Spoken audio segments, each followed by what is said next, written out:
해외 출장을 아주 적은 비용으로 갔다 왔다면 회사에서 칭찬받을 것 같은데 근데 실제 분위기는 지금 그렇지 않습니다. 홍순빈 아나운서. 네, 부산 남구에 위치한 한국주택금융공사 임직원 수십여 명은요, 지난 4년 동안 총 18차례에 걸쳐서 출장을 다녀왔다고 하는데 이 공사가 청구한 출장 비용이 뭔가 석연치가 않습니다. 아하. 그 출장 비용이 정리된 CG가 있는데요. 그거 네. 보면서 설명해 드리도록 그럴까요? 하겠습니다. 네, 지난 4년 동안요, 네. 총 18차례에 걸쳐서 인원 45명이 출장을 다녀왔습니다. 네. 출장 일수를 다 합치면 91일이 된다고 하는데 네. 이 많은 출장 일수에 걸쳐서 사용한 비용이 고작 2,600만 원밖에 안 된다고 해요. 계산을 해보면 네. 평균 2.5명이 닷새간 해외 출장에 가서 한 번 갈 때마다 140여만 원밖에 쓰지 않았다는 건데요. 네. 이 부분이 뭔가 좀 수상합니다. 평균 2.5명이 물론 평균을 내본 겁니다. 4년간 18차례 가본 걸 총 45명 갔죠. 91일. 그래서 그 일수로 인원을 나눠봤더니 비용 2,600만 원 드는 걸 나눠봤더니 평균 2.5명꼴로 한 번 갈 때마다 해외를 갔고 갈 때마다 닷새간 해외에 머물렀는데 그때마다 평균 비용은 140만 원이 들었다더라. 그런데 이렇게 되면은 칭찬받아야 되는 거 아니에요? 홍순빈 아나운서 어떻게 된 겁니까, 그러면? 그런데 이제 다른 좀 여러 가지 뭐 얘기가 있는데 네. 이 비용을 다른 단체로부터 받았다는 뭐 이런 내용이 지금 들리고 있습니다. 네. 다른 좀 자세한 그 사례를 살펴보면 네. 이게 얼마나 심각한지 좀 알 수 있을 것 같은데요. 네. 임직원 3명이요. 네. 5박 7일로 미국 출장에 갔는데 이때는 저 평균 액수보다 훨씬 적은 80만 원밖에 쓰지 않았다는 게 또 드러났습니다. 아니, 그런데 이인철 변호사님 무슨 특별한 비결이 있었던 거예요? 이 세 명이 5박 7일 미국 출장에 80만 원 썼다. 비결이 뭐였습니까? 저도 뭐 예전에 미국 출장도 가고 했었는데 네. 적어도 1인당 그렇게 출장을 가려면 한 300에서 400만 원 정도는 나옵니다. 아하. 만약에 1인당 30만 원이 나오려면은 비행기 타고 가면 안 되고요. 아하. 배 타고 가서 노숙해야지 30만 원 나오는 겁니다. 네. 비행기 값만 해도 수십만 원 나오잖아요. 네. 거기에 뭐 웬만한 호텔 묵고 식사까지 하면은 네. 적어도 3, 400만 원 나오는데 30만 원 나왔다는 것은 이거 본인 돈으로 간 게 아니라 아. 누구한테 뭐 후원을 받았다 이렇게 볼 수가 있는 거죠. 네. 그러면 지금 뭔가 깨름칙해요. 지금 저 액수만 보면 이종훈 평론가님. 그러면 누구한테 혹시 빌붙어서 출장을 간 겁니까? 어떻게 된 겁니까? 궁금하시죠? 네. 궁금하시면 30만 원. 아하. 네. 좋은데요? 네네. 예. 네. 이게 을질이라고 들어보셨습니까? 을질? 아하, 을질. 예, 갑질 많이 들어보셨죠? 네. 그 을에 대해서 갑이 이제 횡포를 부리는 걸 갑질이라 그러는데 네. 이 기관은 국회의원에 대해서는 을입니다. 아하. 그죠? 그런데 을이 또 병에게 아. 예, 이 또 을질을 한 겁니다. 네. 그러니까 결국 이제 국회의원들도 그 피감기관 돈 가지고 네. 해외 출장 가서 계속 논란이 됐었잖아요. 네. 그거하고 똑같은 방식으로 아하. 그러니까 이 유관 기관들이 많지 않습니까? 네네. 관련 단체들도 많고 산하기관들도 많고 그쪽에 후원을 받아서 네. 예, 스폰서를 받아서 아하. 출장을 다녀온 그런 경우입니다. 실제 한국주택금융공사가 해외 출장 간 사례를 보니까 지금 자유한국당의 김진태 의원이 이 부분을 좀 꼼꼼히 파헤쳐 봤나 봐요. 들여다봤나 봐요. 2016년 10월 30일부터 11월 4일 해외 주거환경 개선사업 캄보디아 봉사활동 2017년에는 11월 20일부터 25일 사회공헌 활동 참가 베트남 방문. 그런데 이 출장은요, 공짜로 갔습니다. 왜? 은행연합회가 전액을 부담해서 출장을 데리고 갔습니다. 주택금융공사가 글쎄요, 뭐 할 말이 있을까요? 이종훈 평론가님 어떻습니까? 네. 그 사실은 이거 처벌해야 되는 거죠. 아하. 그런데 아직 이게 마땅한 처벌 규정이 지금 없다 없어요? 보니 네. 그러니까 이게 관례처럼 그냥 이렇게 넘어오는 것 같은데요. 네. 그러니까 이게 우리 지금 박근혜 전 대통령 탄핵 과정에서 가장 많이 들었던 표현이 포괄적 뇌물. 네. 이런 말 들지 않았습니까? 네. 사실은 이거 따지고 보면 포괄적 뇌물에 해당하는 거죠. 네. 그러니까 산하기관이나 유관기관들 입장에서는 이 좀 잘 모셔야 되잖아요. 그리고 네. 이쪽에 아쉬운 소리를 많이 해야 되는 그런 네. 그 상황이다 보니 그러니까 이분들이 해외 출장 가겠다니까 전적으로 이렇게 이제 후원을 하게 된 이런 네. 경우란 말이죠. 아하. 그래서 이게 사실은 직권남용에도 해당하고 네. 포괄적인 뇌물에도 해당한다. 아하. 그래서 처벌을 해야 하는데 아직 지금 현행법으로는 딱히 처벌을 할 수 없는 네. 상황인 거죠. 한국주택금융공사 MBN 정치부의 이동석 기자의 단독 보도로 알려진 이 내용인데 대체 이 주택금융공사는 뭐라고 입장을 내놨을까요? 그 얘기 들어보시고 이어가 보도록 하겠습니다.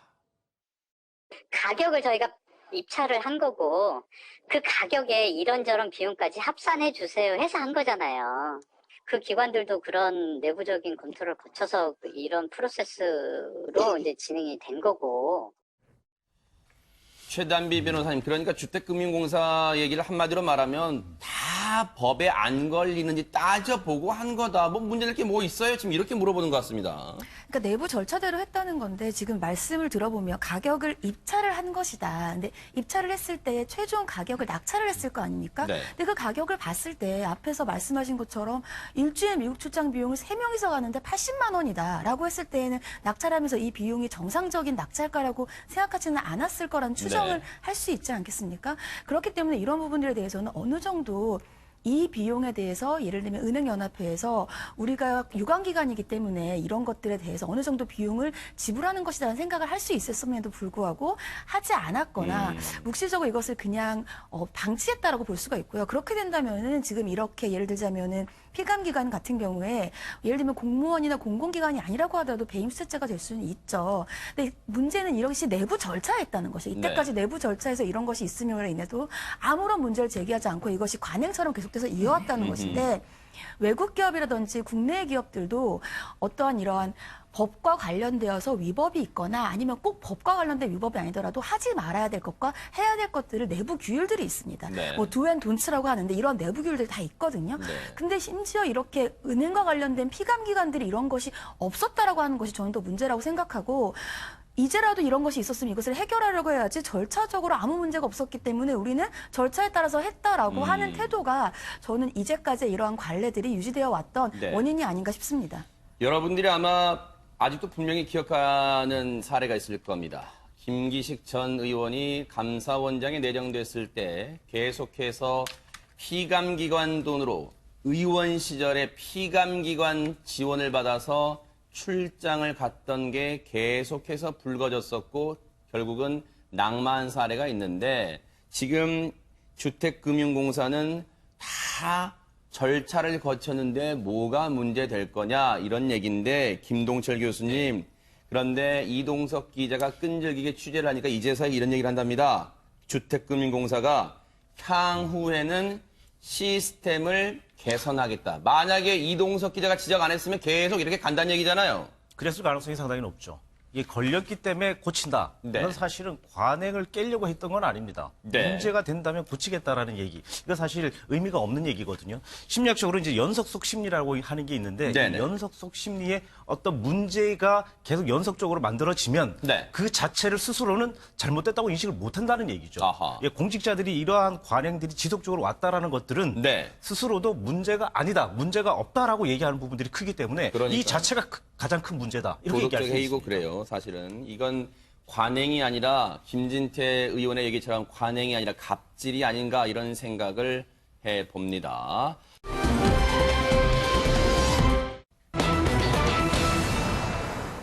연출가이자 뮤지컬 배우였던 배우 박혜미 씨의 남편 황민 씨가 어제 결국 구속이 됐습니다. 이종훈 평론가님, 일단 황민 씨가 구속이 됐는데 일단 이건 잠시 뒤에 여쭤볼게요. 일단 이인철 변호사님께 여쭤보는 게 낫겠어요. 황민 씨 구속, 일단 재판부 이 영장 전담 판사의 판단은 뭐였습니까? 일단 어떤 사건이냐면 여러분 다 아실 거예요. 9월 8일 날 이제 그 황민 씨가 이제 후배들과 이제 술자리를 하면서 스포츠카를 몰면서 이제 사고를 냈습니다. 그래서 2명이 네. 사망한 안타까운 사건이 있었거든요. 네. 그래서 어저께 이제 구속영장이 발부가 됐는데 네. 재판부에서는 좀 재질이 좋지 않다. 그래서 아하. 도저히 우려가 있다. 그래서 구속영장이 발부돼서 네. 황민 씨가 이제 아하. 구속이 되었습니다. 자, 법원에 출석한 황민 씨 모습을 한번 보시고 그리고 얘기를 이어가 보도록 하겠습니다. 혐의에 대해서 인정하십니까? 네, 제가 다 잘못한 거고요. 제가 음주운전한 거고요. 그래서 아까운 생명 이렇게 돼서 유가족분들에게 너무 죄송한 말씀 드리고요. 피해자분에게 너무 죄송한 말씀 드립니다. 그리고 아내하고는 한 번도 만나보지 못했습니다. 사고 이후로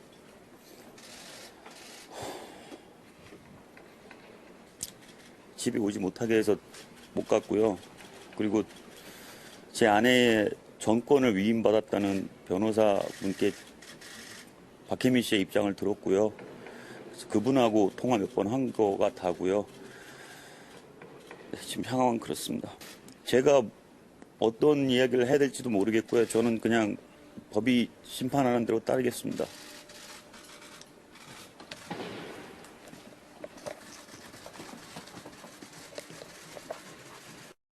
이렇게 법원에 출석했던 황민식 영장심사에 출석했던 모습 저희가 보여드렸는데 김동철 교수님 일단 앞서 황민식 모습 보면 글쎄 뭔가 불안감일까요? 계속 손을 만지작거리는 모습이 나왔습니다. 이제 보통 사람들의 심리가 불안하면 뭔가를 자꾸 만지고 스킨십을 네네. 하거든요. 그래 아마 불안도가 상당히 높다라고 네. 볼 수가 있는데 앞으로 닥쳐올 미래에 대한 두려움이 가장 아마 클 겁니다. 네. 그 첫 번째가 뭐냐면 이제 이렇습니다. 네. 지금 박혜미 씨와 가족애가 상당히 좋고 부부애가 네. 상당히 좋았지 않습니까? 그래서 항상 같이 뭔가를 했었었는데 네. 이제는 도와주는 사람이 가족조차도 없다. 네. 그리고 박혜미 씨는 보러 오지도 않고 네. 그리고 변호사를 통해서 간단한 이야기만 전했을 뿐이다. 네. 그렇기 때문에 이렇게 뭔가를 같이 해야 되고 어려운 상황에 같이 뭔가를 이제 타결해 나가야 되는 부분들이 있는데 네. 너무 철저하게 혼자가 됐다라고 하는 불안감이 가장 클 겁니다. 네. 그리고 어떤 사건이 생겼고 네. 죄를 분명히 스스로도 인정을 했고 네. 그 죄에 대한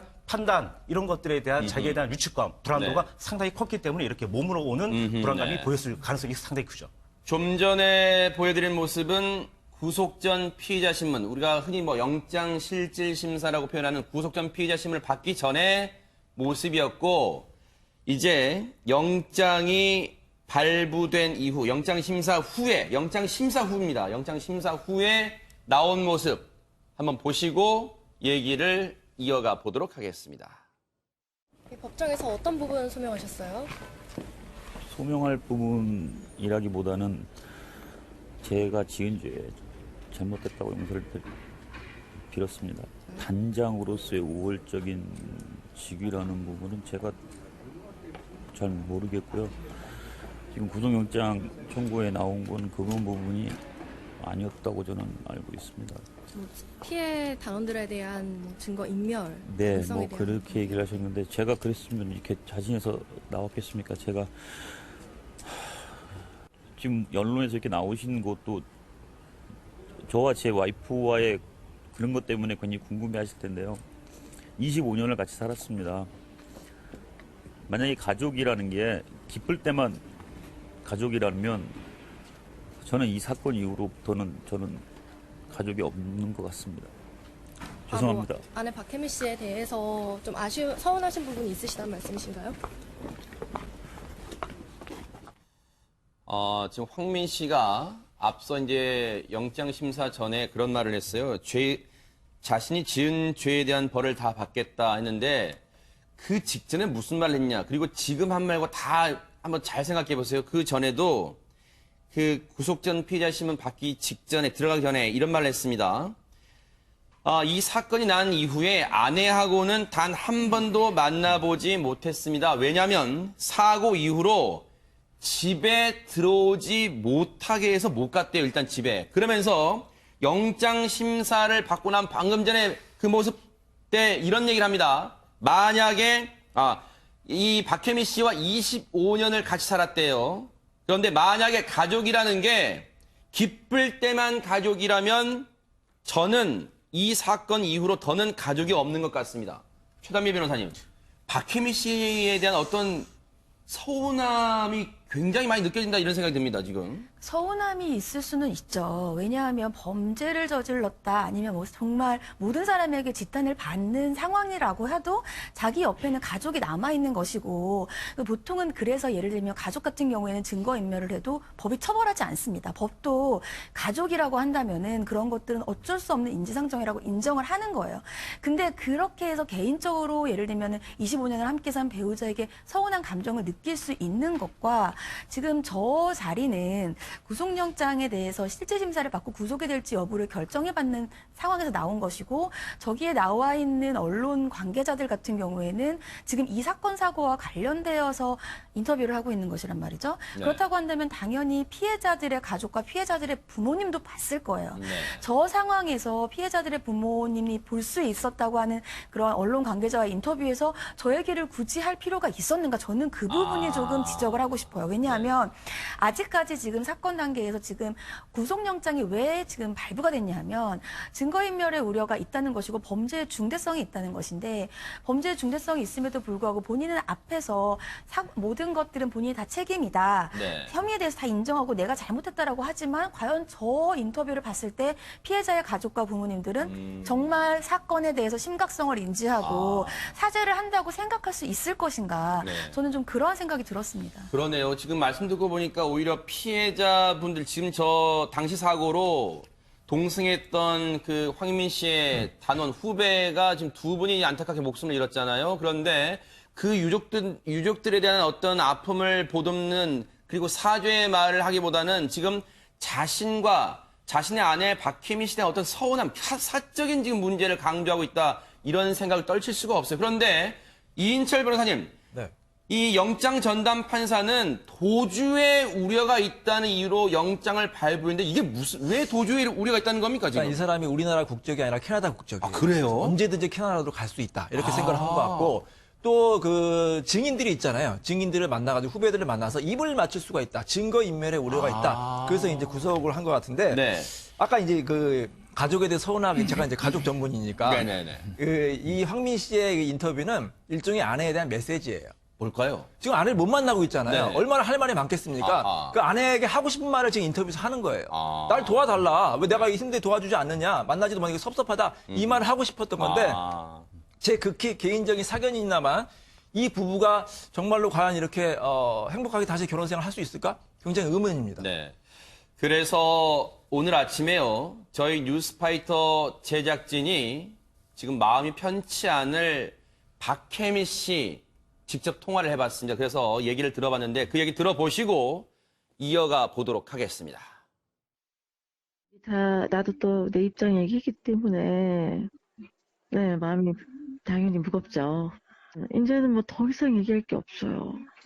자꾸 떠들다가는 보기가 싫어서, 진짜. 많이 힘드시죠. 편치가 않아요. 편치가 않아서.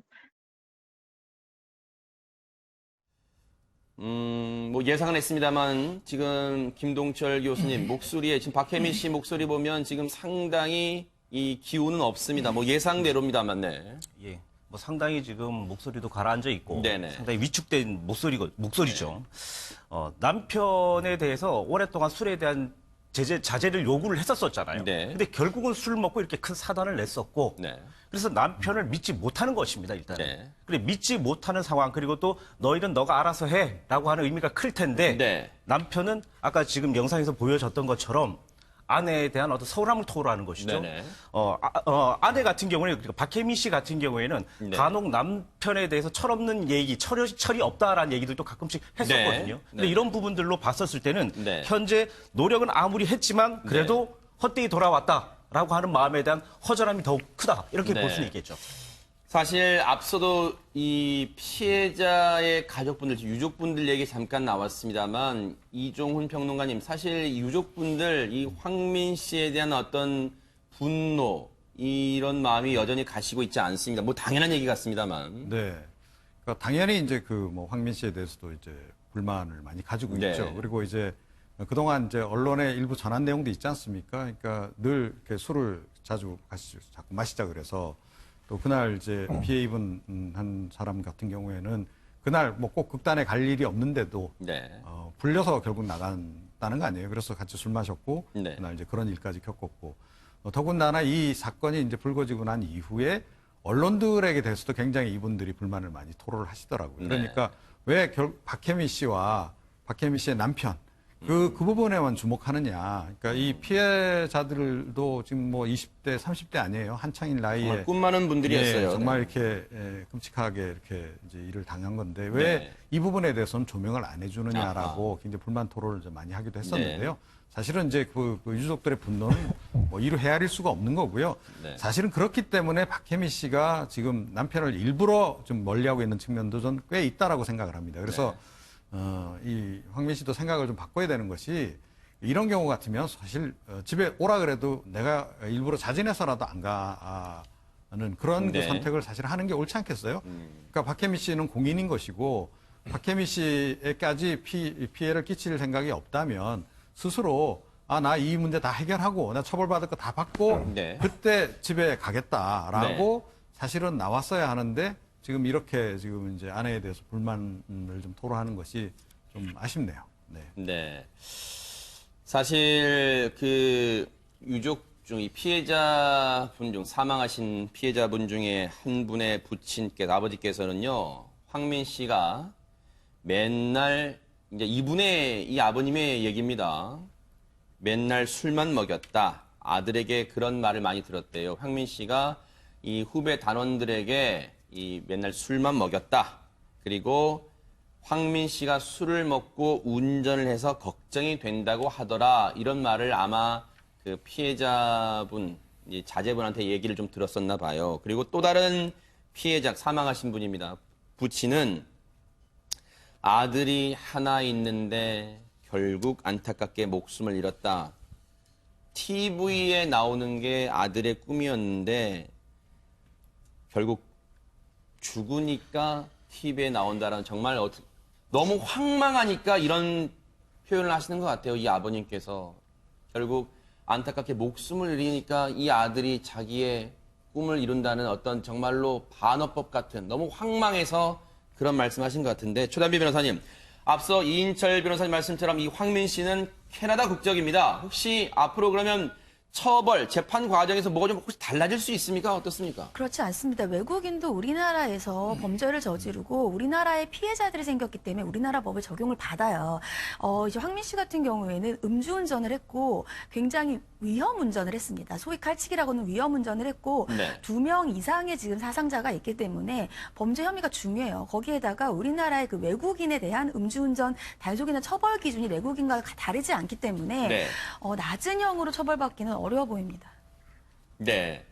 어쨌든 지금 구속이 됐습니다. 구속이 됐기 때문에 앞으로 이제 구속된 상태에서 추가적인 이 수사와 그리고 재판도 받게 될 텐데 일단 제일 중요한 건요. 앞서도 전해드렸습니다. 유족분들의 마음이 여전히 아파요. 그리고 황민 씨에 대한 미움과 분노가 여전히 가득합니다. 그분들에게 정말로 사죄하는 게 먼저고요. 앞서 기회가 될 때 사적인 문제, 부인 박혜미 씨와의 무슨 문제를 언급하는 게 아니라 지금 유족분들에게 사죄하는 게 제일 급선무 아닌가 그런 생각을 해봅니다.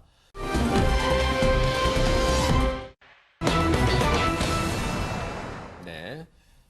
조금 전에 이제 저희가 화면 처리가 조금 매끄럽지 못했던 부분도 좀 저희가 시청자 여러분의 깊은 양해를 부탁을 드리겠습니다.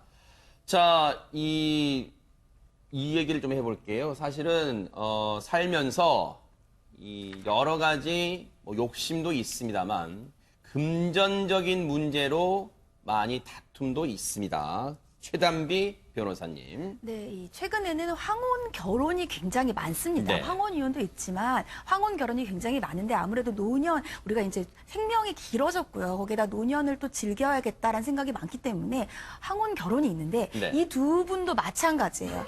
이 두 분이 이제 이 남성분 같은 경우에는 그 전에 3번을 결혼을 했다가 뭐 사별을 하거나 이혼을 한 경험이 있었던 그래요? 분이고요. 근데 이분이 1997년에 그 당시에 이제 4번째 아내를 만납니다. 네. 4번째 아내를 만나서 3년 동안 교제를 해요. 네. 그리고 3년 동안 교제를 하고 이제 결혼에 대한 결심이 두 분이 서서 1997년에 결혼을 합니다. 네. 그래서 행복한 황혼의 결혼 생활을 보냈어요, 초반에는. 네.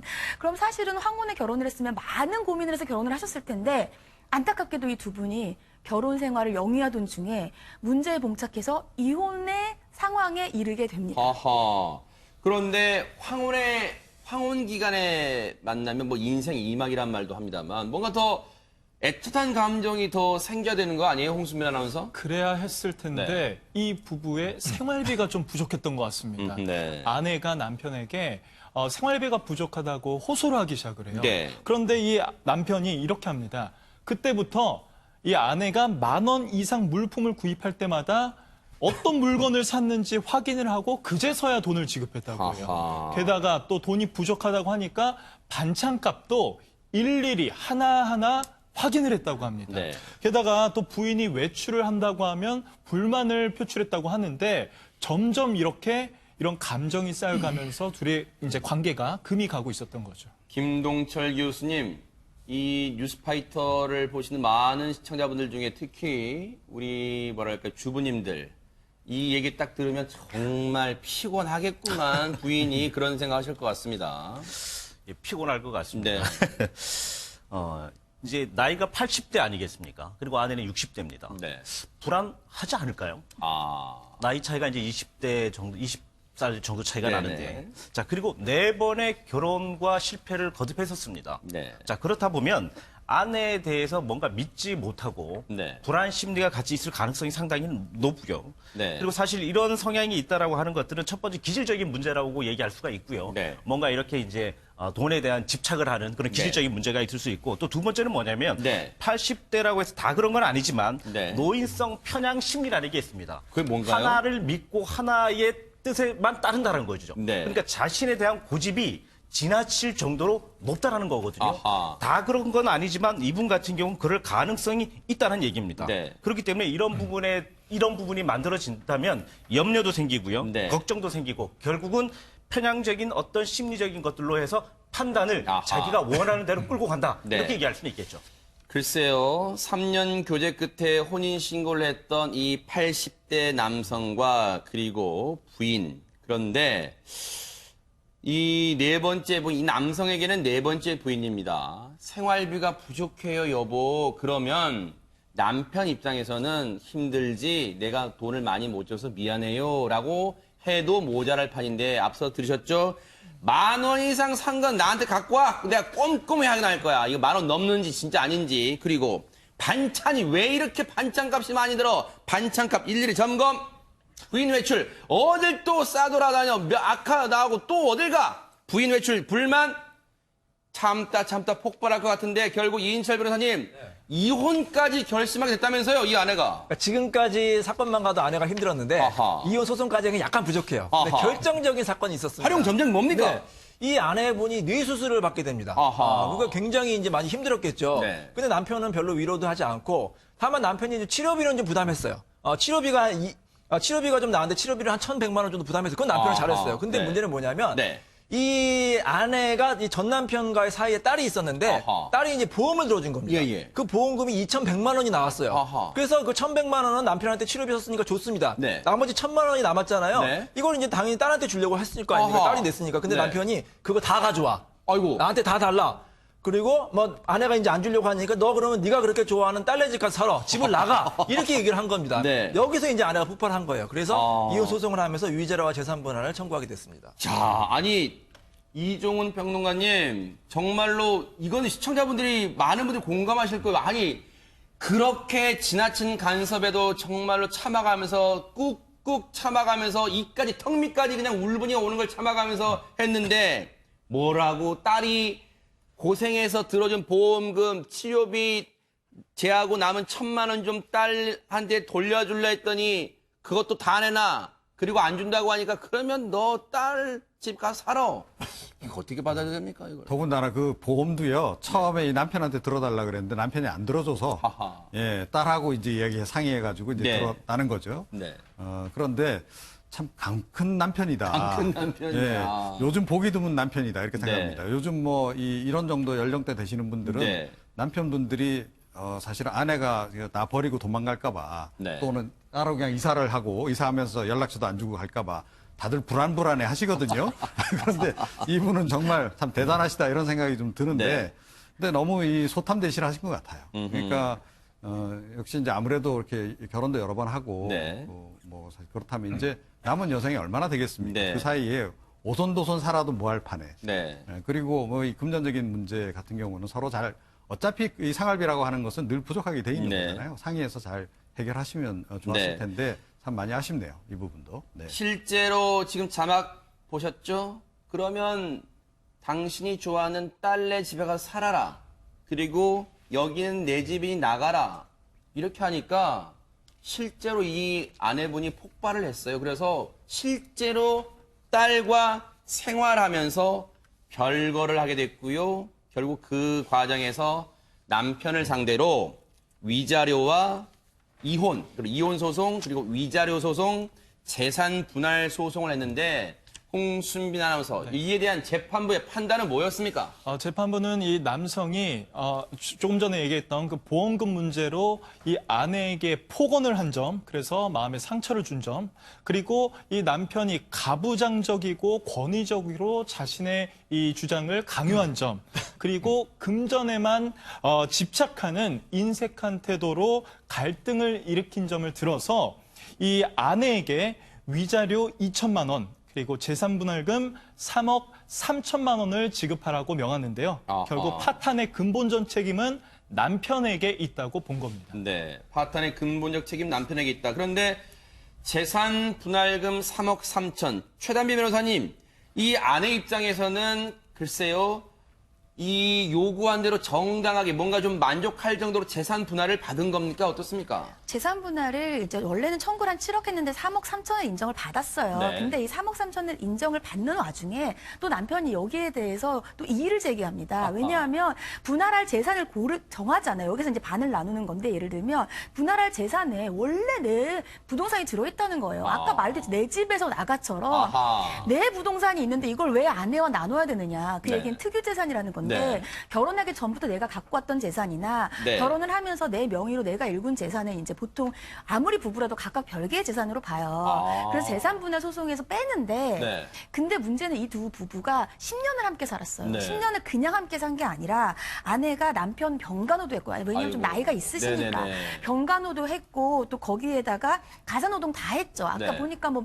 10,000원 이상 사면은 남편한테 감시다지 당하면서 네. 밥하고 빨래하고 집안 청소했어요. 거기에다가 자식들을 다 그동안에 결혼을 시켰어요. 결혼시켜서 사실은 자식 키우고 결혼시키는 게 아주 큰 일이거든요. 그러니까 법원에서는 아무리 특유재산이고 남편이 가져가 왔거나 남편이 일군 재산이라 하더라도 네. 이것은 아내가 기여해서 유지를 했다는 거예요. 아하. 아내가 기여해서 유지하지 않으면 그 재산 아무리 읽어봤자 소용없거든요. 네. 거기다가 10년 이상 같이 살았잖아요. 그러면 여기에 대해서 특유재산이라고 하더라도 네. 나누어라. 아하. 그래서 이 부분도 인정을 받았던 사건입니다. 네.